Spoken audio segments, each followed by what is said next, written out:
Pétala é un conto escrito por Pep Bruno e Luciano Lozano. É da editorial Oco.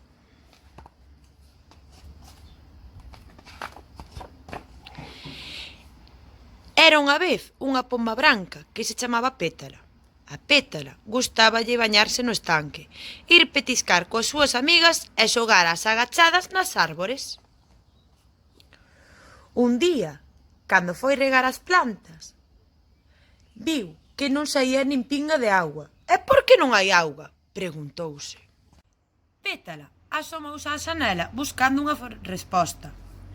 A formiga non o sabía, a árbore non o sabía e o sol non o sabía. Pétala quería saber que pasaba e foi voando á casa da choiva. Ao agacharse, un dragón enorme saíu a recibila. Aquel dragón apropiárase da casa da choiva. Pétala asustouse moito, pero como era rápida, conseguiu escapar.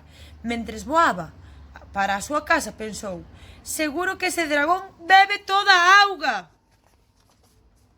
Pétala contoulle ás súas amigas que a casa da choiva estaba en un poder dun dragón terrible e tiñan que facer algo.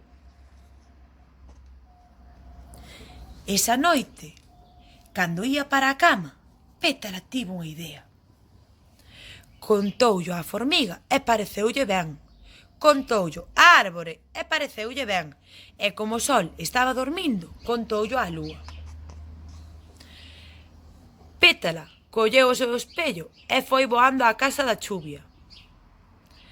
Estaba lonxe, pero gustáballe moito voar. Sen facer ruído, púxose diante do dragón e agardou a que chegase o día. Cos primeiros raios de sol, o dragón abriu os ollos. É un bicho enorme e feo que o miraba furioso. O dragón, asustado, fuxiu a toda velocidade. Ao momento empezou a chover. O sol, que xa sabía o que pasara, sorriu. E a chuvia e o sorriso daquel sol fixeron que aparecera o arco da vela. Dende aquela, Pétala xa pode bañarse no estanque, ir petiscar coas súas amigas e xogar ás agachadas entre as... E algunhas tardes as pombas reúnense no bosque para que Pétala lles conte a aventura do dragón e a casa da chuvia. E colorín colorado, este conto está rematado.